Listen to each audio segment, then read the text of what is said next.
ಇಂದಿನ ಅತಿಥಿಗಳು ಶ್ರೀಯುತ ನಾಗರಾಜ್ ಮೂರ್ತಿಯವರು. ಬನ್ನಿ ಅವರನ್ನ ಕಾರ್ಯಕ್ರಮಕ್ಕೆ ಬರಮಾಡಿಕೊಳ್ಳೋಣ. ಸರ್ ನಮಸ್ಕಾರ, ಶರಣಾರ್ಥಿ, ಹಾಗೆ ಕಾರ್ಯಕ್ರಮಕ್ಕೆ ಆತ್ಮೀಯವಾದಂತಹ ಸ್ವಾಗತ. ಸ್ನೇಹಿತರೆ, ಕನ್ನಡ ಪ್ರೇಮಿಗಳೇ, ರಂಗಭೂಮಿಯ ಪ್ರೇಮಿಗಳೇ, ನಿಮಗೆ ನಾಗರಾಜ್ ಮೂರ್ತಿ ಸರ್ ಅವರು ಪರಿಚಯ ಮಾಡಿಕೊಡ್ಬೇಕಾ? ಖಂಡಿತವಾಗ್ಲೂ ಇಲ್ಲ. ಯಾಕೆಂತಂದರೆ ತಮ್ಮ ಬಾಲ್ಯದಿಂದಲೇ ನಟನೆಯ ಬಗ್ಗೆ, ರಂಗಭೂಮಿಯ ಬಗ್ಗೆ ವಿಶೇಷವಾದಂತಹ ಪ್ರೀತಿ, ಕಾಳಜಿ, ವ್ಯಾಮೋಹ, ಒಂದು ರೀತಿಯಾದಂತಹ ಹುಚ್ಚು ಅಭಿಮಾನವನ್ನು ಇಟ್ಕೊಂಡು ದೂರದ ಹಳ್ಳಿಯಿಂದ ಇಲ್ಲಿಗೆ ಬರ್ತಾರೆ. ರಂಗಭೂಮಿಗೆ ತಮ್ಮನ್ನು ತಾವು ಅರ್ಪಣೆ ಮಾಡ್ಕೊಳ್ತಾರೆ. ರಂಗಸಜ್ಜಿಕೆ, ಪ್ರಸಾದನ, ಯಾವ ಕ್ಷೇತ್ರದಲ್ಲಿ ನಾಗರಾಜ್ ಮೂರ್ತಿ ಸರ್ ಅವರು ಕೆಲಸ ಮಾಡಿಲ್ಲ ಅಂತ ನಾವು ಪ್ರಶ್ನೆಯನ್ನು ಮಾಡ್ಕೋಬೇಕಾಗತ್ತೆ. ಅವರಿದ್ದರು ಅಂದರೆ ಒಂದು ಸ್ಟೇಜ್ ತಂತಾನೆ ಬಹಳ ಚೆನ್ನಾಗಿ ಸೆಟ್ ಆಗಿಬಿಡುತ್ತೆ. ಎಲ್ಲ ಕಲಾವಿದರು ಅಚ್ಚುಕಟ್ಟಾಗಿ ಕಾರ್ಯಕ್ರಮವನ್ನು ನಿರ್ವಹಣೆ ಮಾಡಿಕೊಡ್ತಾರೆ. ಮತ್ತು ರಂಗಭೂಮಿಯ ಬಗ್ಗೆ ವಿಶೇಷವಾದಂತಹ ಕಾಳಜಿಯನ್ನು ಹೊಂದಿ ಮೂಲತಃ ರಂಗಭೂಮಿ ಕಲಾವಿದರು ಆದಂತಹ ನಾಗರಾಜ್ ಮೂರ್ತಿಯವರು ನಮ್ಮ ಇಂದಿನ ಅತಿಥಿಗಳಾಗಿರುವಂಥದ್ದು ನಮ್ಮೆಲ್ಲರಿಗೂ ಬಹಳ ಸಂತೋಷ. ಬನ್ನಿ ಅವರನ್ನು ಮಾತಾಡಿಸ್ತಾ ನಮ್ಮ ಇಂದಿನ ಕಾರ್ಯಕ್ರಮವನ್ನು ಆರಂಭ ಮಾಡೋಣ. ಸರ್, ತಾವು ಮೂಲತಃ ರಂಗಭೂಮಿ ಕಲಾವಿದರು. ಆ ರಂಗಭೂಮಿಯ ಬಗ್ಗೆ ಮಾತಾಡೋಕ್ಕೆ ಮುನ್ನ ತಮ್ಮ ಬಾಲ್ಯ, ತಮ್ಮ ತಂದೆ ತಾಯಿ, ತಮ್ಮ ಊರು, ಈ ಎಲ್ಲವನ್ನು ತಿಳ್ಕೊಳ್ಳುವಂಥ ಕುತೂಹಲ ಸರ್. ಒಂದೆರಡು ಮಾತು ಅವರು. ನಾನು ಮೂಲತಃ ಬೆಂಗಳೂರು ನಗರದ ನಿವಾಸಿನೇ ಒಂಥರದಲ್ಲಿ. ಯಾಕೆ ಅಂದರೆ ಇವತ್ತು ನೀವೇನು ನೈಸ್ ರೋಡ್ ಅಂತ ಮಾಗಡಿ ರೋಡಲ್ಲಿದೆ, ನೈಸ್ ರೋಡ್ ಪಕ್ಕದ ಕನ್ನಲ್ಲಿ ನಮ್ಮ ತಂದೆ ತಾಯಿಯವರ ಊರು. ಕನ್ನಲ್ಲಿ ದೊಡ್ಡ ಮನೆ ವಿರೂಪಾಕ್ಷಪ್ಪ, ರುದ್ರಮ್ಮ ಅವರ ಮಗ ನಾನು. ನಾವು ಕನ್ನಲ್ಲಿ ನಮ್ಮ ಮೂಲ ಸ್ಥಳವಾದರೂ ಕೂಡ ನಮ್ಮ ಎಲ್ಲ ವ್ಯವಹಾರ ಇದ್ದಿದ್ದು ಜೈಮುಂದರಾವ್ ಸರ್ಕಲ್ ಅಂತ ದಾಸರಹಳ್ಳಿ, ಅಗ್ರಾರ್ ದಾಸರಹಳ್ಳಿನಲ್ಲಿ ಸರ್ಕಲ್ನಲ್ಲೇ ನಮ್ಮ ಮನೆ ಇತ್ತು. ನಾನು ಬಾಲ್ಯದಿಂದಲೇ ರಂಗಭೂಮಿ ಅನ್ನೋಕ್ಕಿಂತಲೂ ಕೂಡ ನಾನು ನನ್ನ ನಿಜವಾದ ರಂಗಭೂಮಿ ಪ್ರಾರಂಭವಾಗಿದ್ದು ಕಾಲೇಜ್ ದಿನಗಳಲ್ಲಿ. ಆದರೆ ಬಾಲ್ಯದಿಂದ ಕೆಲವು ನಾಟಕದಲ್ಲಿ ಶಾಲಾ ಕಾಲೇಜುಗಳಲ್ಲಿ ಒಂದೊಂದು ನಾಟಕದಲ್ಲಿ ಮಾಡಿದ್ದುಂಟು. ನಮ್ಮ ತಂದೆ ಏನಂದರೆ ಬೆಳಗ್ಗೆ ಎದ್ದರೆ ಸ್ನಾನ ಮಾಡಿ ವಿಭೂತಿ ಹಚ್ಕೊಂಡು ಶಿವ ಪೂಜೆ ಮಾಡಿದಿರ ಒಂದು ತೊಟ್ಟು ನೀರು ಕುಡಿಯಲ್ಲ, ಆ ಥರದ ಒಂದು ಫ್ಯಾಮಿಲಿ. ಅದರಿಂದ ಬಂದಂಥವ್ರು ನಾನು. ನಾಟಕ ಗಿಟ್ಕ ಅಂತ ಅಂದರೆ ನಮ್ಮ ಮನೆಯಲ್ಲಿ ಒದ್ದು ಬಿಡೋರು ಅವಾಗೆಲ್ಲ, ಈ ನಾಟಕ ಮಾಡೋಕ್ಕೆ ಹೋಗ್ತೀಯ ಅಂತ. ಅಷ್ಟರ ಮಟ್ಟಿಗೆ ನಾಟಕ ನೋಡೋದೇ ಕಷ್ಟ ಆಗ್ತದೆ. ಯಾಕಂದ್ರೆ ನಮ್ಮ ದಾಸರಹಳ್ಳಿನಲ್ಲಿ ಭಾಳ ದೊಡ್ಡ ದೊಡ್ಡ ನಟರುಗಳಿದ್ದರು. ಆಗಿನ ಕಾಲದಲ್ಲಿ ಮಾರಪ್ಪ ಅನ್ನೋರು ಕರ್ಣನ ಪಾತ್ರದಲ್ಲಿ ಭಾಳ ದೊಡ್ಡ ಹೆಸರು ಮಾಡಿದಂಥವ್ರು, ಹನುಮಂತಪ್ಪ ಅನ್ನೋರು ಆಂಜನೇಯನ ಪಾತ್ರ ಮಾಡೋರು, ಇವರೆಲ್ಲರೂ ಕೂಡ ಇದ್ದಂಥ ಊರದು. ನಾವು ನಾಟಕ ನೋಡೋಕೆ ಏನಾದ್ರು ಹೋಗ್ತೀವಿ ಅಂತ ಅಂದ್ರೇ ನಮ್ಮ ತಂದೆ ಬೈಯೋರು, ನಾಟಕ ನೋಡ್ತೀರೇನೋ ಅಂತ ಅಂದ್ಬಿಟ್ಟು. ಅಂಥ ಫ್ಯಾಮಿಲಿಗೆ ಬಂದು ನಾನು 3ನೇ ಕ್ಲಾಸಲ್ಲಿ ಇರಬೇಕಾದ್ರೆ ನಮಗೆ ಸೀತಮ್ಮ ಅಂತ ಒಬ್ಬರು ಮೇಡಮ್ ಇದ್ದರು. ಅವ್ರೇನು ಮಾಡಿದ್ರು, ಆಗಸ್ಟ್ 15ನೇ ತಾರೀಕು ಒಂದು ಸಾಂಸ್ಕೃತಿಕ ಕಾರ್ಯಕ್ರಮಗಳನ್ನ ಏರ್ಪಡಿಸಿ ನನಗೆ ಒಂದು ನಾಟಕದಲ್ಲಿ ಸೂರ್ಪಣಕ್ಕಿ ಪಾತ್ರ ಕೊಟ್ಬಿಟ್ಟಿದ್ರು. ನಾನು ಸೂರ್ಪಣಕ್ಕಿ ಪಾತ್ರ ಮಾಡಬೇಕು. ಸರಿ, ನಾನು ಲಕ್ಷ್ಮಣ ಮೂಗು ಕೊಯ್ಯೋದು ನಂದು, ನಾನು ಒಂದು ಕಿರ್ಚ್ಕೊಳ್ಳೋದು ಎಲ್ಲ ಭಾಳ ಅದ್ಭುತವಾಗಿ ಅಭಿನಯಿಸಿದೆ. ಅವಾಗೇನಾಯಿತು, ನನಗೆ ಭಯ, ನಮ್ಮ ಮನೆಯಲ್ಲಿ ಗೊತ್ತಾಗಬಾರ್ದು. ಬಟ್ ಮೇಡಮ್ ನನ್ನ ಗಂಡ ಭಾಳ ಪ್ರೀತಿ ಮಾಡಿಸ್ಬಿಟ್ಟಿದ್ರು. ಅವ್ರದ್ದೇ ಸೀರೆ ತಂದು ಮನೆಯಿಂದ ಎಲ್ಲ ಓಡಿಸಿ. ಇದನ್ನು ನಮ್ಮೂರಿನ ಒಬ್ಬ ಚೇರ್ಮನ್ ಇದ್ದ, ವೆಂಕಟಸ್ವಾಮಿ ಅಂತ. ಅವನು ಅವತ್ತು ಗೆಸ್ಟ್ ಆಗಿ ಬಂದಿದ್ದ. ಅವನ ಅಂಗಡಿ ನಮ್ಮ ತಂದೆ ಜವಳಿ ಅಂಗಡಿ ಪಕ್ಕದ್ದು. ಸರಿ, ಅವನು ಹೋಗ್ಬಿಟ್ಟು ನಮ್ಮ ತಂದೆ ಹತ್ರ ಹೇಳ್ಬಿಟ್ಟು ಅವನೇ, ನಿನ್ನ ಮಗ ಏನು ಚೆನ್ನಾಗಿ ನಾಟಕ ಕೊಡೋದ, ಯಾ ಸೂರ್ಪಣಕ್ಕಿ ಪಾತ್ರ ಅಂತ ಹೇಳ್ಬಿಟ್ಟು ಅವನೇ. ಸರಿ, ನಾನು ಮನೆಗೆ ಹೋದೆ. ನಾಟಕ ಎಲ್ಲ ಮುಗಿಸ್ಕೊಂಡು ಎಲ್ಲ ಬಣ್ಣ ಗಿಣ್ಣ ಎಲ್ಲ ಒರೆಸ್ಕೊಂಡು ಏನೋ ಗೊತ್ತಾಗ್ದಂಗೆ ಮನೆಗೆ ಹೋದ್ರೆ ನಮ್ಮ ತಂದೆ ಅವಾಗ ನಿಮಗೆ ಗೊತ್ತಿರ್ಬೋದು, ಬಟ್ಟೆ ಅಳತೆ ಮಾಡೋಕ್ಕೆ ಮೀಟ್ರು ಅಂತ ಬರ್ತದೆ, ಕಡ್ಡಿ ಅಂತ ಗಜದ ಕಡ್ಡಿ, ಸ್ಟೀಲ್ದದು. ಅದು ಇಟ್ಕೊಂಡು ಕಾಯ್ಕೊಂಡಿದ್ರು. ಹೋಗಿದ ತಕ್ಷಣ ಚೆನ್ನಾಗಿ 4 ಬಿಟ್ರು. ಮೈಕೈ ಎಲ್ಲ ಓದ್ಕೊಳಂಗೆ ನಾಟಕ ಮಾಡ್ತಾನೋ, ನಾಟಕ ಓದಕ್ಕೆ ಹೋಗೋದು, ನೀನು ನಾಟಕ ಮಾಡೋಕ್ಕೆ ಹೋಗ್ತೀವ. ನಾನು ನಾಟಕ ಮಾಡಿದ್ರೆ ಏನು ತಪ್ಪು ಅಂತ ಅನಸಕ್ಷರವಾಗೋಯ್ತು. ಅವತ್ತಿಂದನೂ ಕೂಡ ನಾಟಕದ ಬಗ್ಗೆ ಒಂದು ರೀತಿಯಾದಂಥ ಬೇರೆ ಥರದ ನೆಗೆಟಿವ್ ಅಟ್ರಾಕ್ಷನ್ ಇಲ್ಲ. ನಾನು ನಮ್ಮ ತಂದೆ ತಾಯಿಗಳು ಬೇಡ ಅಂದರೆ ನಾನು ಮಾಡಲೇಬೇಕು ಅನ್ನೋ ಥರದಲ್ಲಿ ಒಂದು ಥರದಲ್ಲಿ ಅಟ್ರಾಕ್ಷನ್ ಶುರುವಾಯಿತು. ಆದರೆ 7ನೇ ಕ್ಲಾಸ್ವರೆಗೂ ಒಂದೇ ಒಂದು ಸತಿ, ಆಮೇಲೆ ಅವಾಗಲೂ ಸುಮ್ಮನೆ ಆಗಿಬಿಟ್ಟಿದೆ. 8ನೇ ಕ್ಲಾಸಿಗೆ ಬಂದಮೇಲೆ ನಾನು ಚರ್ಚಾ ಸ್ಪರ್ಧೆಗಳಿಗೆ ಹೋಗ್ತಾ ಇದ್ದೆ. ನಾಟಕ ಮಾಡ್ತಿರಲಿಲ್ಲ. ಬಸವೇಶ್ವರ ಕಾಲೇಜಿಗೆ ಬಂದೆ, ರಾಜಾಜಿನಗರದಲ್ಲಿ ಹೈಸ್ಕೂಲಿಗೆ ನಾಟಕಗಳು. ಆದರೆ ಕಾಲೇಜಿಗೆ ಬಂದಮೇಲೆ ನಾನು ಅಲ್ಲಿ ಕಲಾದರ್ಶಿ ಅಂತ ಇದ್ದರು. ಅವ್ರ ನಾಟಕದ ಆಸಕ್ತಿ ಜಾಸ್ತಿ. ಅವರು ಮತ್ತು ನನಗೆ ದತ್ತ, YSB ದತ್ತ ಅವರು, ಅಂದರೆ ಇವಾಗಿನ MLC MLA ಆಗಿದ್ರಲ್ಲ ದತ್ತ ಅವರು ನನಗೆ ರಾಜಾಜಿನಗರದಲ್ಲಿ ಅವ್ರು ಪಾಠ ಮಾಡಿಸಿದ್ರು ಅವಾಗ ಟ್ಯುಟೋರಿಯಲ್ಸ್, ದತ್ತಾ ಟ್ಯುಟೋರಿಯಲ್ಸ್ ಅಂತ. ನಾನು ಆ ಟ್ಯುಟೋರಿಯಲ್ಸ್ಗೆ ಹೋಗ್ತಿದ್ದೆ, ನಾನು ಅವರು ಭಾಳ ಆಪ್ತರಾಗಿದ್ವಿ. ನಾನೇನು ಮಾಡಿದೆ, ಅವರು ನಾವು ಸೇರಿ ನಾಟಕಗಳನ್ನ ಮಾಡೋಕ್ಕೆ ಶುರು ಮಾಡಿದ್ವಿ. ವಿಶೇಷವಾಗಿ ಬೀದಿ ನಾಟಕಗಳನ್ನ ಚುನಾವಣಾ ಸಂದರ್ಭಗಳಲ್ಲಿ ಬೀದಿ ನಾಟಕ ಮಾಡೋದು, ಈ ಥರದ ನಾಟಕಗಳು ಮಾಡೋಕ್ಕೆ ಶುರು ಮಾಡಿ ಈ ರಂಗಭೂಮಿ ಬಗ್ಗೆ ಒಂದು ವಿಶೇಷವಾದಂಥ ಆಕರ್ಷಣೆ ಬೆಳೀತು. ತಮ್ಮ ಒಂದು ವಿಶೇಷತೆ ಏನಪ್ಪ ಅಂತಂದರೆ, ಒಂದು ದೊಡ್ಡ ಕಾರ್ಯಕ್ರಮ, ಯಾವುದೋ ಒಂದು ರಾಷ್ಟ್ರಪತಿಗಳು ಬರ್ತಾ ಇದ್ದಾರೆ ಅಥವಾ ಪ್ರಧಾನಮಂತ್ರಿಗಳು ಸಹ ಬರ್ತಾ ಇದ್ದಾರೆ ಅಂಥದ್ದು ಯಾವುದೋ ಒಂದು ಕಾರ್ಯಕ್ರಮ ಅಥವಾ CM ಅವರ ಒಂದು ಕಾರ್ಯಕ್ರಮ ಅಂದಾಗ ಬಹಳಷ್ಟು ಒಂದು ಮುತುವರ್ಜಿಯಿಂದ ರಂಗಸಜ್ಜಿಕೆಯನ್ನು ತಾವು ನಿರ್ಮಾಣ ಮಾಡ್ತೀರಿ. ರಂಗಸಜ್ಜಿಕೆ ಅಂತಂದರೆ ಎಲ್ಲವೂ ಕಲಾವಿದರನ್ನ ಕರ್ಕೊಂಬರೋದ್ರಿಂದ ಹಿಡಿದು ಸ್ಟೇಜು ಎಷ್ಟು ಫೀಟ್ ಇರಬೇಕು, ಎಷ್ಟು ಲೆಂತ್ ಇರಬೇಕು, ಎಷ್ಟು ಬಿಡ್ತಿರಬೇಕು, ಅಲ್ಲಿ ಯಾವ ಕಲಾವಿದರ ಯಾವ ಕಡೆಯಿಂದ ಬರಬೇಕು, ಯಾವ ಕಡೆಯಿಂದ ಹೋಗಬೇಕು, ಗೆಸ್ಟ್ಗೆ ಯಾವ ಕಡೆ ಬರಬೇಕು, ಈ ಎಲ್ಲವನ್ನು ಬಹಳ ಅಚ್ಚುಕಟ್ಟಾಗಿ ನಿರ್ವಹಿಸಿದಂತಹ ಕೀರ್ತಿ ತಮ್ಮದು. ಕೇವಲ ಕರ್ನಾಟಕದಲ್ಲಿ ಅಲ್ಲ, ಭಾರತದಾದ್ಯಂತ ತಾವು ರಂಗಸಜ್ಜಿಕೆಗೆ ಬಹಳಷ್ಟು ಹೆಸರುವಾಕಿ. ಸರ್, ಅದ್ರ ಬಗ್ಗೆ ಒಂದಷ್ಟು ಹೇಳಿ ಸರ್.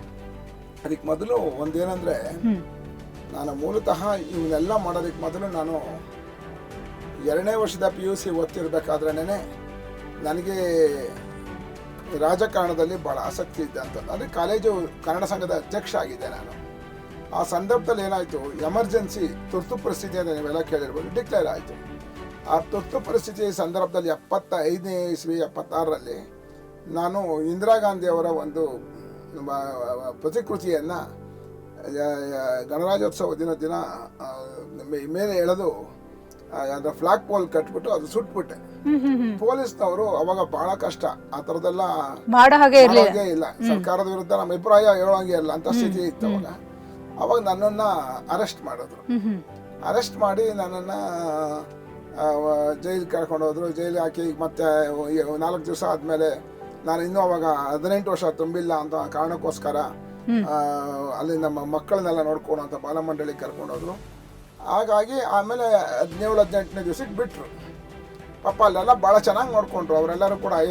ಚಿಕ್ಕ ವಯಸ್ಸಲ್ಲ ನಿನಗೇನ ಇಷ್ಟು ಆಸಕ್ತಿ ಅಂತೆಲ್ಲ ಪಾಪ ಬಾಗಲೆಲ್ಲ ಪೊಲೀಸರು ಯಾರು ನನಗೆ ಇನ್ನೂ ತಿಂಡಿಗಳು ಕೊಡೋರು, ಮನೆ ತಿಂಡಿ ಕೊಡೋರೆಲ್ಲ ಕೊಡೋರು. ಆದರೆ ಮನೆಗೆ ಬಂದ ತಕ್ಷಣ ನಮ್ಮ ತಂದೆ ನಮ್ಮನೇಲಿ ಹಸ್ಗಳಿದ್ದವು 2, ಆ ಹಸ್ಗಳ್ಗೆ ಹಗ್ಗ ತಗೊಂಡು ಈ ವಯಸ್ಸಿಗೆ ಜೈಲಿಗೆ ಹೋಗ್ಬಿಟ್ಟ ಅಂತ ಚೆನ್ನಾಗಿ ಬಿಡಿದ್ರು. ಈ ಥರ ನನಗೆ ಇವೆಲ್ಲವೂ ಕೂಡ ಒಂದು ರೀತಿಯಾದಂಥ, ಅವಾಗ ನನಗೆ ಸಂಪರ್ಕಕ್ಕೆ ಬಂದಂಥವ್ರು, ಜೈಲಿಗೆ ಸಂಪರ್ಕಕ್ಕೆ ಬಂದಂಥವ್ರು ರಾಮಕೃಷ್ಣ ಹೆಗಡೆಯವರು, ದೇವೇಗೌಡರು, ಈ ಥರ.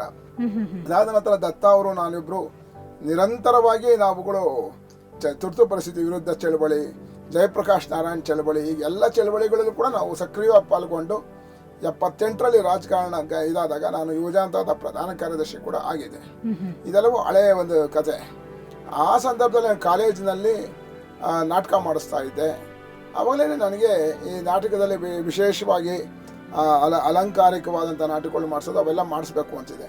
ಕನ್ನಡ ಸಂಘ ಅಧ್ಯಕ್ಷ ಆಗಿದ್ದಾಗ ವೇದಿಕೆ ಹೇಗಿರಬೇಕು, ಆ ಒಂದು ಡಿಸಿಪ್ಲೀನು, ಸುಂದರವಾಗಿ ಕಾಣೋದಕ್ಕೆ ಏನು ಮಾಡಬೇಕು, ಅವನ್ನೆಲ್ಲವನ್ನು ಮಾಡ್ತಿದ್ದೆ.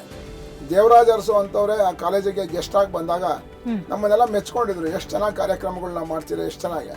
ಆವಾಗಲಿಂದ ನಮಗೆ ವೇದಿಕೆಗಳು ಅದನ್ನ ಸಿದ್ಧಪಡಿಸೋದು ಅದೊಂದು ರೀತಿಯಾದಂಥ ನನಗೆ ಆಸಕ್ತಿ ಅದರೊಳಗಡೆ ಬೆಳೀತಾ ಬಂತು. ಜೊತೆಗೆ ನಾನು ರಂಗಭೂಮಿಗೆ ಸಕ್ರಿಯವಾಗಿ ಪಾಲ್ಗೊಂಡಾಗ CG ಕೃಷ್ಣಸ್ವಾಮಿ, BV ವೈಕುಂಠರಾಜು ಇಂಥವರೆಲ್ಲ ಇದ್ದಂಥ ಪೀರಿಯಡು. ಆವಾಗ ನಾನು ಬಂದ ಸಂದರ್ಭದಲ್ಲಿ ಅವಾಗಿನ್ನೂ ಈ ಸ್ಟೇಜ್ಗಳನ್ನ ಫ್ರೀದಾಗಿ ಖರ್ಚು ಮಾಡೋವಂಥ ಕಾಲ ಅಲ್ಲ. ಆದರೆ ತುಂಬ ಸುಂದರವಾಗಿ ಮಿನಿಮಮ್ ಖರ್ಚಲ್ಲಿ ಸುಂದರವಾಗಿ ಮಾಡೋದು, ಥರ್ಮಾಕೋಲ್ ಕಟ್ ಮಾಡ್ಬಿಟ್ಟು ಥರ್ಮಾಕೋಲ್ನಲ್ಲಿ ಅಕ್ಷರಗಳನ್ನ ಜೋಡಿಸೋದು, ಈ ಥರದ್ದೆಲ್ಲ ನಡೀತಿತ್ತು. ಆ ಸಂದರ್ಭದಲ್ಲಿ ನಾವು ನಮ್ಮ ತಂಡದ ಹುಡುಗರು ನಾಟಕ ಮಾಡೋಕ್ಕೆ ದುಡ್ಡು ಬೇಕಾಗಿತ್ತಲ್ಲ, ಅವಾಗ ಏನು ಮಾಡ್ತಿದ್ದು, ಸ್ಟೇಜ್ಗಳನ್ನ ವಿನ್ಯಾಸ ಮಾಡೋದು, ಆ ಸ್ಟೇಜ್ಗಳಲ್ಲಿ ಏನು ಬೇಕು ಅಂತ ಅಂದ್ಬಿಟ್ಟು ಸುಂದರವಾದಂಥ ಅಕ್ಷರಗಳು. ಅವಾಗ ಕಮಲೇಶನ್ ಅವ್ರು ಒಬ್ಬರೇ ಮಾತ್ರನೇ ಥರ್ಮಾಕೋಲ್ ಕಟ್ ಮಾಡ್ತಿದ್ದರು. ಅಂಥದ್ರೂ ನಮ್ಮ ಹುಡುಗರು ಕಲ್ತ್ಕೊಂಡು ಭಾಳ ಅದ್ಭುತವಾದಂಥ ವೇದಿಕೆಗಳನ್ನ ನಿರ್ಮಾಣ ಮಾಡ್ತಿದ್ವಿ. ಅದಾಗೆ ಮುಂದುವರೆದು ಮುಂದೆ ಕರ್ನಾಟಕದ ಬಹುತೇಕ ಎಲ್ಲ ಕಾರ್ಯಕ್ರಮಗಳು, ರಾಷ್ಟ್ರೀಯ ಕಾರ್ಯಕ್ರಮಗಳು, ದೊಡ್ಡ ದೊಡ್ಡ ಈವೆಂಟ್ಗಳು, ಇವೆಲ್ಲರಿಗೂ ಕೂಡ ನಾನು ವೇದಿಕೆ ನಿರ್ಮಾಣದ ಕಡೆ ನಾವು ಗಮನ ಕೊಡಕ್ಕೆ ಶುರು ಮಾಡಿದ್ವಿ. ಅದರ ಜೊತೆಗೆ ಅತ್ಯುತ್ತಮವಾದಂಥ ನಾಟಕಗಳು ಮಾಡಬೇಕು ಅನ್ನೋದು.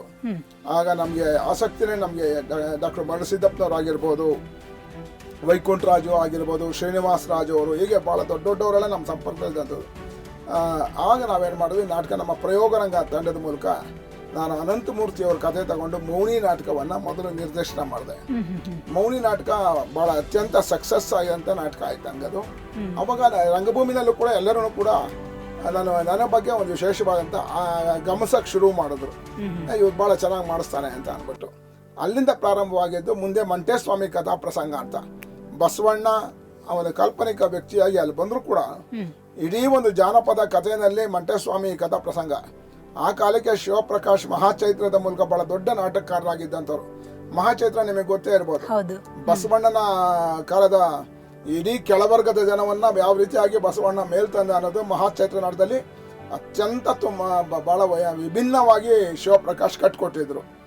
ಅದಾದ ನಂತರದ ಮಂಟೇಸ್ವಾಮಿ ಕಥಾ ಪ್ರಸಂಗ, ಅದರಲ್ಲೂ ಕೂಡ ಜಾನಪದರು ಮತ್ತು ಮಂಟೇಸ್ವಾಮಿ ಇವೆಲ್ಲದ ಕಥಾಹಂದ್ರವನ್ನು ಹೊಂದಿರ್ತಕ್ಕಂಥ ನಾಟಕ 450 ಪ್ರದರ್ಶನಗಳ ಇದುವರೆಗೂ ಆಗಾಯ್ತು.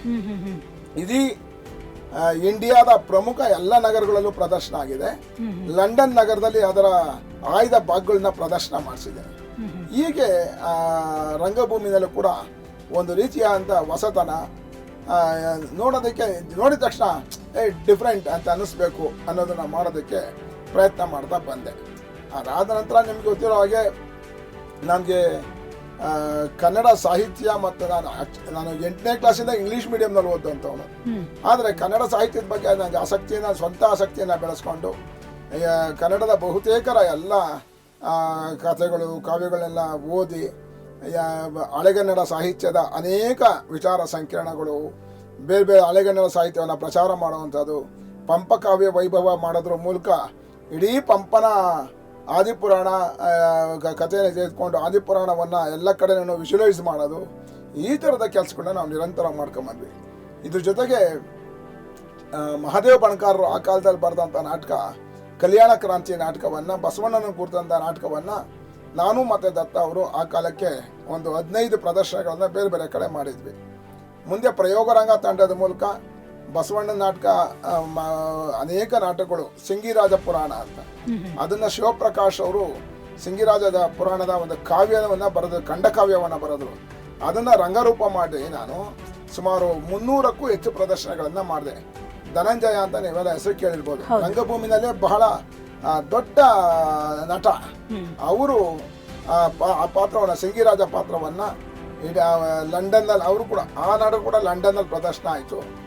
ಆಮೇಲೆ ಅಮೇರಿಕಾದಲ್ಲಿ ಪ್ರದರ್ಶನ ಆಯಿತು, ಎಲೆನಲ್ಲಿ ಪ್ರದರ್ಶನ ಆಯಿತು. ಹೀಗೆ ರಂಗಭೂಮಿನಲ್ಲಿ ಕೂಡ ಒಂದು ಹೊಸ ಕಲ್ಪನೆಗಳನ್ನ ಇಟ್ಕೊಂಡು ನಾವು ನಾಟಕಗಳು ಮಾಡೋಕ್ಕೆ ಶುರು ಮಾಡಿದೆವು. ಸರ್, ಭಾಳ ಸಂತೋಷ ಆಯ್ತು ಈ ವಿಚಾರ ಎಲ್ಲ ಕೇಳಿ. ಮತ್ತೊಂದು ತಮಗೆ ಅತ್ಯಂತ ಒಂದು ಆಸಕ್ತಿದಾಯಕವಾದಂತಹ ವಿಚಾರ ಅಂತಂದರೆ ಜಾನಪದ. ಅದರಲ್ಲೂ ವಿಶೇಷವಾಗಿ ತಾವು ಜಾನಪದ ಜಾತ್ರೆ ಅನ್ನುವಂಥ ಒಂದು ದೊಡ್ಡ ಕಾನ್ಸೆಪ್ಟ್ನಲ್ಲಿ ಮುಖ್ಯ ವೇದಿಕೆಯ ಒಬ್ಬ ಮ್ಯಾನೇಜರ್ ಆಗಿ, ಇನ್ಚಾರ್ಜ್ ಪರ್ಸನ್ ಆಗಿ ತಾವು ಕೆಲಸವನ್ನು ನಿರ್ವಹಣೆ ಮಾಡ್ತೀರಿ. ಮತ್ತು ವಿಶ್ವ ಕನ್ನಡ ಸಮ್ಮೇಳನ ಆಗಿರ್ಬೋದು ಅಥವಾ ಇನ್ನೊಂದು ಹಲವಾರು ಸಾಹಿತ್ಯ ಸಮ್ಮೇಳನಗಳಿಗೆ ತಾವೆಲ್ಲ ಹೋಗಿ ಅದನ್ನೆಲ್ಲ ಆರ್ಗನೈಸ್ ಮಾಡ್ತೀರಿ.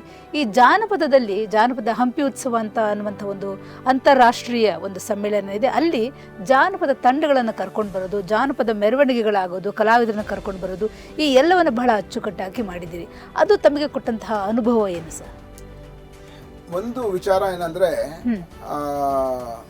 ಅವಾಗ ಕುಮಾರಸ್ವಾಮಿ ಅವಾಗ ಮುಖ್ಯಮಂತ್ರಿ ಆಗಿದ್ದರು, ಮಹಾದೇವ ಪ್ರಸಾದ್ ಕನ್ನಡ ಮತ್ತು ಸಂಸ್ಕೃತಿ ಇಲಾಖೆ ಸಚಿವರಾಗಿದ್ದರು, ವಿಠಲ್ ಮೂರ್ತಿ ಇಲಾಖೆಯ ಕಾರ್ಯದರ್ಶಿಗಳಾಗಿದ್ದರು.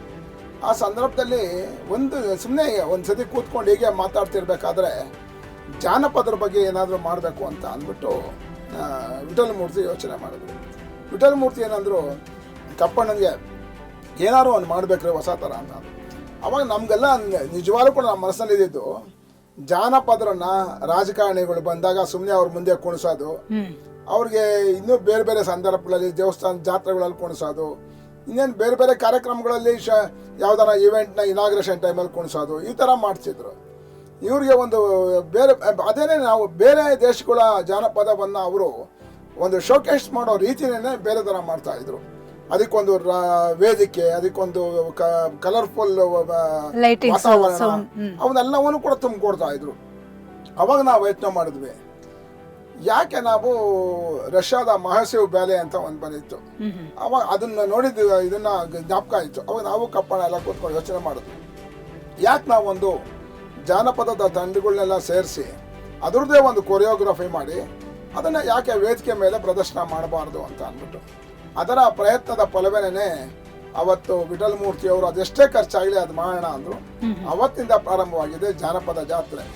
ಅಲ್ಲಿ ವಿಶಿಷ್ಟವಾದಂಥ ಅನೇಕ ರಂಗ ಪ್ರಕಾರಗಳನ್ನು, ಜಾನಪದ ರಂಗ ಪ್ರಕಾರಗಳನ್ನು ತೆಗೆದುಕೊಂಡು ಅವನ್ನೆಲ್ಲವನ್ನು ಕೂಡ ಒಂದಕ್ಕೊಂದು ಬೆಸ್ತು ಕೊಳೆಯಲ್ಲಿ ಒಂದು ಎಲ್ಲವನ್ನೂ ಸೇರಿಸಿ ಒಂದು ಫಿನಾಲೆ ಥರ ಮಾಡಿ ಅದರ ಪ್ರಾರಂಭದಲ್ಲೂ ಒಂದು ಆಕರ್ಷಕ ನೋಟಗಳನ್ನು ಕೊಟ್ಟು ನಾವೇನು ಮಾಡಿ ಈ ಜಾನಪದ ಜಾತ್ರೆ ನಾನು ಕರ್ನಾಟಕದ ಗ್ರಾಮಾಂತರ ಪ್ರದೇಶಗಳಿಗೆ ನಾನು ಸಂಚಾಲಕನಾಗಿ, ನಗರ ಜಿಲ್ಲೆಗೆ ಬೆಂಗಳೂರಿಗೆ ಕಪ್ಪಣ್ಣ ಸಂಚಾಲಕನಾಗಿ ಸರ್ಕಾರ ನಮ್ಮನ್ನು ನೇಮಕ ಮಾಡ್ತು. ಮೊದಲನೇ ವರ್ಷವೇ ನಾವು ಸುಮಾರು 20ಕ್ಕೂ ಹೆಚ್ಚು ಜನಪದ ಜಾತ್ರೆಗಳನ್ನು ನಾನು ಬೆಂಗಳೂರಿನ ಹೊರಗಡೆ ಮಾಡಿದೆ. ಕಪ್ಪಣ್ಣ ಒಂದು 14 ಜಾತ್ರೆಗಳನ್ನು ಬೆಂಗಳೂರಲ್ಲಿ ಮಾಡಿದ್ರು.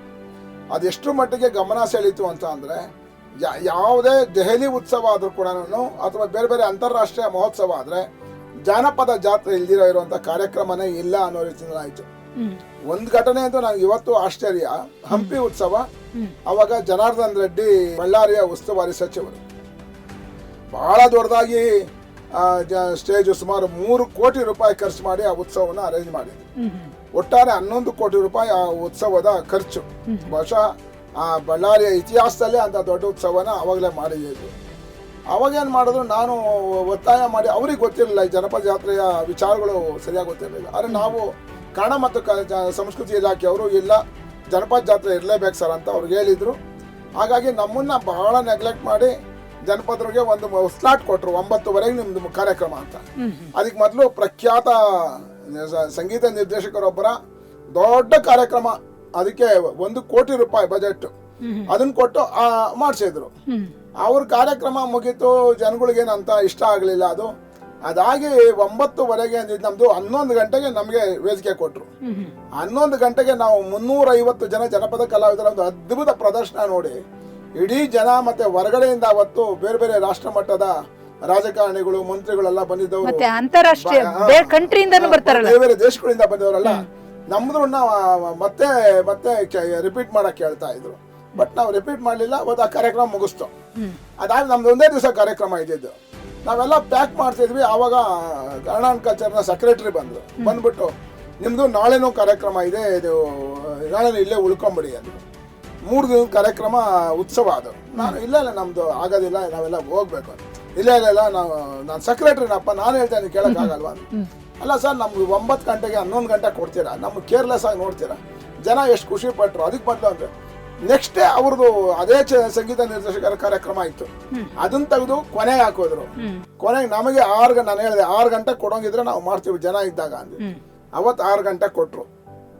ಎಲ್ಲರೂ ಕೂಡ ಬಹಳ ಸಂತೋಷ ಪಟ್ಟರು. ನಮ್ಮ ಕಲಾವಿದರು ಕೂಡ ಅತ್ಯಂತ ಉತ್ಸಾಹದಿಂದ ಅಭಿನಯಿಸಿದ್ರು. ಜನಪದವನ್ನು ಪ್ರದರ್ಶನ ಮಾಡಿದ್ರು.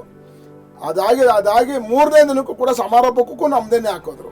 ಅಂದ್ರೆ ಹೀಗೆ ಒಂದು ದಿನಕ್ಕೆ ಅಂತ ಹೋಗಿದ್ದು ಜನಪದ ಜಾತ್ರೆ 3 ದಿನಗಳು ಕೂಡ ಅಲ್ಲಿದ್ದು ಅವ್ರಿಗೆಲ್ಲರಿಗೂ ಕೂಡ 3 ದಿನದ ಸಂಭಾವನೆ. ಪಾಪ ಕಲಾವಿದರುಗಳು 1 ದಿನದ ಸಂಭಾವನೆ ಸಿಗೋದೇ ಕಷ್ಟ, 3 ದಿನದ ಸಂಭಾವನೆ ಎಲ್ಲ ಸಿಕ್ಕಿ ಸಂತೋಷ ಕಲಾವಿದರು. ಹೀಗೆ ಜಾನಪದವನ್ನ ಒಂದು ಅಂತಾರಾಷ್ಟ್ರೀಯ ಮಟ್ಟದಲ್ಲಿ ನಾವು ಯಾವ ರೀತಿ ಪ್ರದರ್ಶನ ಮಾಡ್ಬೋದು ಅಂತ ಅವಾಗ ಪ್ರಯತ್ನ ಮಾಡಿದ್ವಿ. ಇವತ್ತು ಅದು ಬಹಳ ಸಕ್ಸಸ್ಫುಲ್ ಆಗಿ ಎಲ್ಲರೂ ಕೂಡ ಖುಷಿ ಪಡ್ತಾರೆ. ಜಾನಪದ ಜಾತ್ರೆ ಒಂದ್ಸತಿ ನೋಡಿದ್ರೆ ಇನ್ನೊಂದ್ಸತಿ ನೋಡ್ಬೇಕಪ್ಪ ಅನ್ನೋ ಯೋಚನೆಯಲ್ಲಿ ನಾವು ಅದನ್ನ ರೂಪಿಸಿದೀವಿ. ಬಹಳ ಸಂತೋಷ. ಮತ್ತೊಂದು, ತಾವು ಈ ರಂಗಭೂಮಿ ಕಲಾವಿದರು ಅಥವಾ ಜಾನಪದ ಕಲಾವಿದರು ಇವರೆಲ್ಲರಿಗೂ ಈ ಒಂದು ಸಹಾಯಧನ, ಒಂದು ಗೌರವಧನ ಅಥವಾ ಬೇರೆ ಬೇರೆ ಸೌಲಭ್ಯಗಳು ಈ ಎಲ್ಲವೂ ಸರಿಯಾಗಿ ಸಿಗ್ತಾ ಇರಲ್ಲ, ಅಥವಾ ಸರ್ಕಾರದ ಸವಲತ್ತುಗಳು ಅವ್ರವ್ರಿಗೂ ತಲುಪೋದೇ ಇಲ್ಲ. ಈ ಎಲ್ಲ ವಿಚಾರವನ್ನು ತಾವು ಮನಗಂಡು ಅವರೆಲ್ಲರಿಗೂ ಸಹಾಯ ಆಗುವಂತೆ ಬಹಳಷ್ಟು ಕೆಲಸ ಕಾರ್ಯಗಳನ್ನು ಮಾಡಿದ್ದೀವಿ. ಒಂದಷ್ಟು 1-2-3 ಹೇಳ್ಬೋದಾ? ನನಗೇನಂದ್ರೆ ಜಾನಪದ ಕಲಾವಿದರದು ಈಗ ಸಾಕಷ್ಟು ಅನುಕೂಲ. ಯಾಕಂದ್ರೆ ನೇರವಾಗಿ ಸರ್ಕಾರ ಜನಪದ ನೇರವಾಗಿ ಅವ್ರ ಅಕೌಂಟ್ಗೆ ದುಡ್ಡು ಹಾಕುತ್ತೆ. ಜನಪದ ಕಲಾವಿದರಿಗೆ ಮೋಸ ಆಗ್ತಾ ಇಲ್ಲ. ಇವೆಲ್ಲವೂ ಕೂಡ ಒಳ್ಳೆ ಕ್ರಮಗಳನ್ನ ಸರ್ಕಾರ ಕೈಗೊಂಡಿದೆ. ಒಂದೇನಾಗಬೇಕಾಗಿದೆ ಅಂದ್ರೆ ಜನಪದ ಕಲಾವಿದರು ಬಹಳಷ್ಟು ಕಡೆಯಲ್ಲಿ ಇವತ್ತು ಮೋಸಕ್ಕೊಳಪಡ್ತಾ ಎಲ್ಲಿ ಅಂದ್ರೆ ಈ ಆಧುನಿಕ ಜನಪದರು ಅಂತ ಅಂದ್ಬಿಟ್ಟು ಸುಳ್ಳು ಹೇಳ್ಕೊಂಡು ಅವ್ರುಗಳು ಎಲ್ಲ ಇಮಿಟೇಷನ್ಗಳು ಮಾಡ್ಕೊಂಡು ಮಾಡ್ತಾ ಇದ್ದಾರೆ. ಬೆಂಗಳೂರು ನಗರದಲ್ಲೇ 20-30 ತಂಡಗಳು ಬೇರೆ ಬೇರೆಯವ್ರಿಗೆ ತರಬೇತಿ ಕೊಟ್ಕೊಂಡು ಇಲ್ಲಿರೋರು ಕರ್ಕೊಂಡೇ ಜನಪದ ಜಾತ್ರೆ ಮಾಡ್ತೀವಿ ಅಂತೇಳಿ ಮೋಸ ಮಾಡ್ತಾ ಇದ್ದಾರೆ. ಹಾಗಾಗಿ ನಿಜವಾದ ಯಾವುದೋ ಹಳ್ಳಿಗಳಲ್ಲಿ ಜನಪದ ಕಲಾವಿದರು ಇದ್ರು ಅವ್ರನ್ನ ಕರ್ಸೋದೇ ಇಲ್ಲ ಸರ್ಕಾರ. ಇತ್ತೀಚೆಗೆ ಅವ್ರೇನು ಮಾಡ್ತಾರೆ, ಯಾವನಿಗೋ ಒಬ್ಬನಿಗೆ ಏಜೆನ್ಸಿ ಕೊಟ್ಟಂಗೆ ಯಾವನಿಗೋ ಒಬ್ಬನಿಗೆ ಹೇಳ್ಬಿಡ್ತಾರೆ, ಅವನು ಜನಪದ ಅಕಾಡೆಮಿನಲ್ಲೋ ಎಲ್ಲೋ ಇರ್ತಾನೆ, ಅವನು ಇಲ್ಲ ಬೆಂಗಳೂರಿನಲ್ಲಿ ಇರೋವನ್ನೇ ಕರೆಸ್ಬಿಟ್ಟು ಅವನ ಅಕೌಂಟಿಗೆ ಅವ್ರು ಬೆಂಗಳೂರಿಂದ ಬಂದರು ಅದೇ ದುಡ್ಡು, ಬೀದರಿಂದ ಬಂದರು ಅದೇ ದುಡ್ಡು, ಅವರಿಗೆ ಅಷ್ಟೇ ದುಡ್ಡು ಕೊಡ್ತಾರೆ. ಹಂಗಾಗಿ ಇವತ್ತಿನ ದಿನಗಳಲ್ಲಿ ಆ ಥರದ ಅನ್ಯಾಯಗಳಾಗ್ತಾ ಇದ್ದಾವೆ.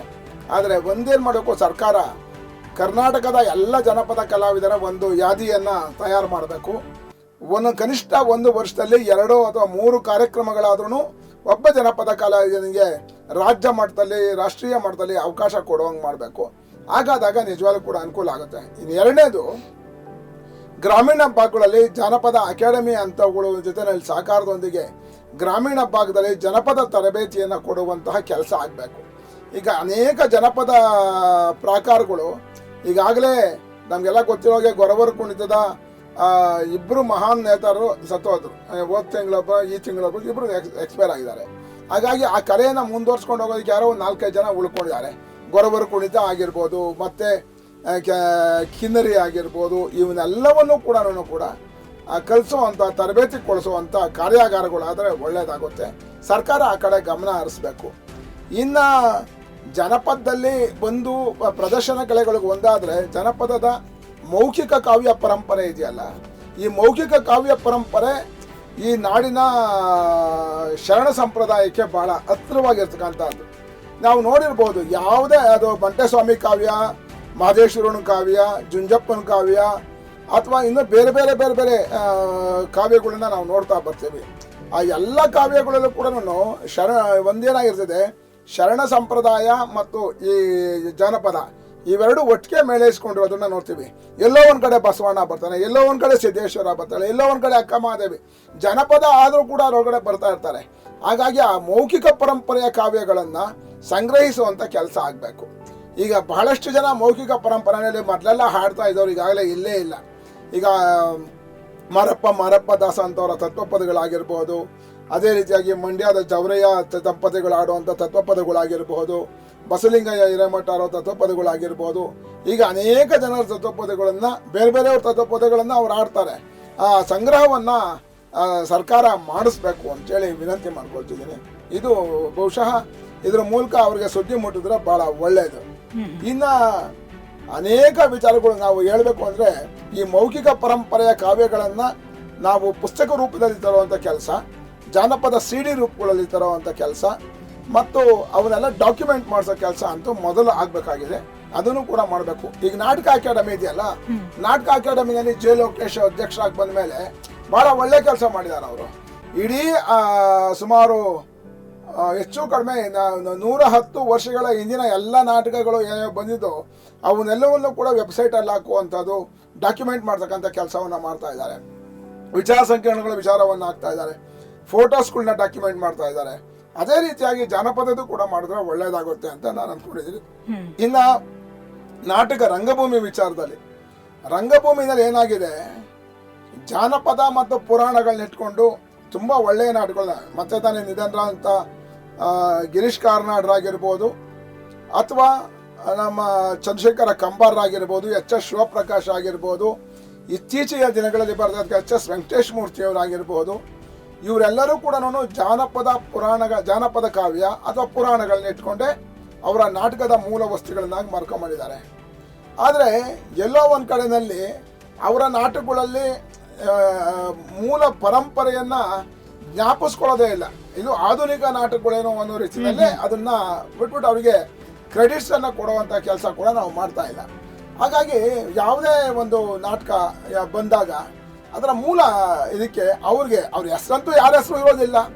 ಇಂಥ ಒಂದು ಕಾವ್ಯದಿಂದ, ಇಂಥ ಒಂದು ಇದರಿಂದ ನನ್ನ ಪ್ರೇರೇಪಣೆಯಿಂದಾಗಿ ಇಂಥ ಹೇಳುವಂಥ ಸೌಜನ್ಯ ಕೂಡ ಇರೋದಿಲ್ಲ. ಈಗ ಸಂಖ್ಯಾಪಾಳ್ಯ ಅಂತ ಅಂದಾಗ ಅಲ್ಲಿ 16 ಮಾಸದಾಗಿರ್ಬೋದು, ಮತ್ತೊಬ್ಬರದಾಗಿ ಹೇಳುವಂಥ ಸೌಜನ್ಯ ನಮಗಿರಬೇಕು. ಅದೇ ರೀತಿಯಾಗಿ ಮಂಟೇಸ್ವಾಮಿ ಕಾವ್ಯ ಬಂದ ಸಂದರ್ಭದಲ್ಲಿ ಅಲ್ಲಿರೋ ಗುಡ್ರು ನೆನೆಸ್ಕೊಳ್ಳೋಂಗಿರಬೇಕು. ಮಹದೇಶ್ವರನ ಕಾವ್ಯ ಬಂದಾಗ ಗುಡ್ರನ್ನ, ಮಂಟೇಸ್ವಾಮಿ ಬಂದಾಗ ನೀಲ್ಗಾರರನ್ನ. ಯಾಕಂದರೆ ನೀಲ್ಗಾರರ ಕಾವ್ಯ ಸಾವಿರಾರು ವರ್ಷಗಳಿಂದ ಪರಂಪರಾಗತವಾಗಿ ಬಂದಿರ್ತಕ್ಕಂಥದ್ದು, ಅದನ್ನು ಸಂಗ್ರಹ ಮಾಡಿ ಅವರು ಮಾಡಿರ್ತಾರೆ. ಅದೇ ರೀತಿಯಲ್ಲಿ ದೊಡ್ಡಾಟಗಳನ್ನು ತೆಗೆದುಕೊಂಡು ಗಿರಿಜಾ ಕಲ್ಯಾಣ ಬಂದಿದೆ. ಗಿರಿಜಾ ಕಲ್ಯಾಣವನ್ನು ಹೊಸಪೇಟೆಯ ಮಲ್ಶೆಟ್ಟಿಯವರು ಮಲ್ಶೆಟ್ಟಿ ಅವರು ಮಾಡೋ ಸಂದರ್ಭದಲ್ಲಿ ಅದನ್ನೇ ನಾನು ವಾದ ಮಾಡಿದೆ. ಅಲ್ಲ ಮಲ್ಶೆಟ್ರೆ, ನೀವು ಗಿರಿಜಾ ಕಲ್ಯಾಣವನ್ನ ದೊಡ್ಡ ಆಟ ಹಿಂದಿಯಿಂದ ಬಂದಿದ್ದು ಆ ಫಾರಮ್ನು ಹಂಗೆ ಇಟ್ಕೊಂಡು ಮಾಡ್ತಾರೆ, ಅದನ್ನ ಹೇಳೋಕ್ಕಾಗಲ್ವಾ ಅನ್ಸಿದೆ. ಹಾಗಾಗಿ ನಾವು ಅಂತಹ ನಾಟಕಗಳು ಮಾಡೋ ಸಂದರ್ಭದಲ್ಲಿ ಅವರ ಮೂಲರಿಗೆ ಯಾರ ಮೂಲ ಇರಿಸಿದೆ ಅದನ್ನು ನೆನೆಸ್ಕೊಳ್ಳುವಂಥ ಕೆಲಸ ಕೂಡ ಆಗಬೇಕು. ಇವತ್ತು ಆ ವಿಚಾರದಲ್ಲಿ ಕೆಲವು ಯಾಕಂದ್ರೆ ನಾನು ಏನಾಯಿತು, ಲಕ್ಷಾಪತಿ ರಾಜನ ಕತೆ ಜಯಶ್ರೀ ಮಾಡಿಸೋದು, ಕಂಬಾರ ಹೆಸರು ಹಾಕಿದ್ದಾರೆ, ನಿಸರ್ಗ ಪ್ರಿಯನ ಹೆಸರು ಹಾಕಿದ್ದಾರೆ. ತಮಾಷೆ ಅಂದರೆ ಅವರಿಬ್ಬರೂ ಕೂಡ ಕದ್ದಿದ್ದು ಬೇರೆ ಇದು. ಲಕ್ಷಾಪತಿ ರಾಜನ ಕತೆ ಸಣ್ಣ ಆಟದಿಂದ ಬಂದಂಥದ್ದು ಅಥವಾ ದೊಡ್ಡ ಆಟದಿಂದ ಅದೆಲ್ಲ ಬಂದಿರೋಂಥದ್ದು ಮೂಲ ಜೋಗೇರಾಟದಿಂದ ಅದು ಬಂದಿರೋವಂಥದ್ದು. ಜೋಗೇರಾಟದ ಕಾವ್ಯವಂತ ಎತ್ಕೊಂಡು ಲಕ್ಷಾಪತಿ ರಾಜ ಮಾಡಿ ಇವ್ರ ಹೆಸರುಗಳೇ ಹಾಕ್ಕೊಂಡು ಕೂತ್ಕೊಂಡ್ರೆ ಹಳೆ ಜೋಗೇರಾಟದವ್ರ ಕಥೆ ಏನಾಗಬೇಕು ಅದನ್ನು ನಾವು ಮೆನ್ಷನ್ ಮಾಡಬೇಕು. ಜೋಗೇರಾಟದ ಇಂಥ ಸಂದರ್ಭದಲ್ಲಿ ನಾನು ಓದಿದ್ದು ಅಂತ ನಾನು ಹೇಳ್ಬೇಕು. ಇದು ನನ್ಗೆ ಆಗ್ಬೇಕಾಗಿರುವಂಥ ಕೆಲಸ ಅದು. ಸ್ನೇಹಿತರೆ, ಶರಣ ಬಂಧುಗಳೇ, ನೀವೇ ಕೇಳಿದ್ರಲ್ಲ, ನಾಗರಾಜ ಮೂರ್ತಿಯವರ ಅವರ ಒಂದು ಅನುಭವ ಬಹಳ ವಿಸ್ತಾರವಾದದ್ದು, ದೊಡ್ಡದು, ಸಾಗರ ಸಮುದ್ರದಂತೆ. ಮತ್ತು ಅವರ ರಂಗಭೂಮಿಯ ಹಿನ್ನೆಲೆ ನಮಗೇನಪ್ಪ ಹೇಳ್ತಾ ಇದೆ ಅಂತಂದರೆ, ರಂಗಭೂಮಿ ಕಲಾವಿದರಿಗಾಗಲಿ ಅಥವಾ ಜಾನಪದ ಕಲಾವಿದರಿಗಾಗಲಿ ಏನಾದರೂ ಒಂದು ಅನಾನುಕೂಲತೆ ಆಗಿದೆ ಅಂದರೆ ಅವರು ತಕ್ಷಣ ಅದರ ವಾಯ್ಸನ್ನು ರೈಸ್ ಮಾಡ್ತಾರೆ. ಕನ್ನಡ ಸಂಸ್ಕೃತಿ ಇಲಾಖೆ ಮುಂದೆ ಕೂತ್ಕೊಂಡು ಅವರು ಹೋರಾಟಗಳನ್ನು ಮಾಡ್ತಾರೆ, ಪೊಲೀಸ್ ಸ್ಟೇಷನ್ಗೆ ಹೋಗ್ತಾರೆ, ಜೈಲಿಗೆ ಹೋಗ್ತಾರೆ. ಹೋರಾಟದ ಮನೋಭಾವವನ್ನು ನಾಗರಾಜ ಮೂರ್ತಿ ಸರ್ ಅವರಲ್ಲಿ ನೋಡ್ತಾರೆ, ನಾನು ನೋಡ್ತಾ ಇದ್ದೀನಿ. ಮತ್ತು ಈಗ ತಾನೇ ಒಂದು ಮಾತನ್ನು ಭಾಳ ಒಳ್ಳೆ ಮಾತನ್ನು ಹೇಳಿದ್ರು ನೋಡಿ, ಯಾವುದೋ ಒಂದು ಮೂಲ ರೂಪವನ್ನು ನಾವು, ಆಧುನಿಕ ರೂಪವನ್ನು ನಾವು ಅದನ್ನು ನೋಡಿದಾಗ ಅದರ ಹಿಂದಿರುವಂತಹ ಬೇರೆ ಎಲ್ಲಿದೆ ಅದನ್ನು ನೆನಪಿಸ್ಕೊಳ್ಬೇಕಾದದ್ದು. ಅದರ ಮೂಲ ಎಲ್ಲಿದೆ, ಅದರ ಮೂಲ ಜಾನಪದದಲ್ಲಿದೆ. ಆ ಜಾನಪದ ಕಲಾವಿದರನ್ನ ಯಾಕೆ ನೆನಪಿಸ್ಕೊಳ್ಬಾರ್ದು? ಆ ಕಲಾವಿದರನ್ನ ದೊಡ್ಡದಾಗಿ ವಿಜೃಂಭಣೆ ಮಾಡ್ತೀರಿ, ಅದರ ಹೆಸರುಗಳನ್ನು ನೀವು ಹಾಕ್ತೀರಿ, ಕಲಾವಿದರನ್ನ ಯಾಕೆ ಮರೀತೀರಿ? ಈ ಒಂದು ಕಾಳಜಿ ಏನಿದೆ ನಾಗರಾಜ ಮೂರ್ತಿಯವ್ರನ್ನ ಬಹುಶಃ ಇನ್ನಷ್ಟು ಎತ್ತರಕ್ಕೆ ಕರೆದುಕೊಂಡು ಹೋಗಿದೆ. ಅವರ ಸಾಧನೆ ಬಹಳಷ್ಟು ದೊಡ್ಡದೆ. ಇವೆಲ್ಲವನ್ನು ನಾವು ಮತ್ತೆ ಮಾತಾಡೋಣ.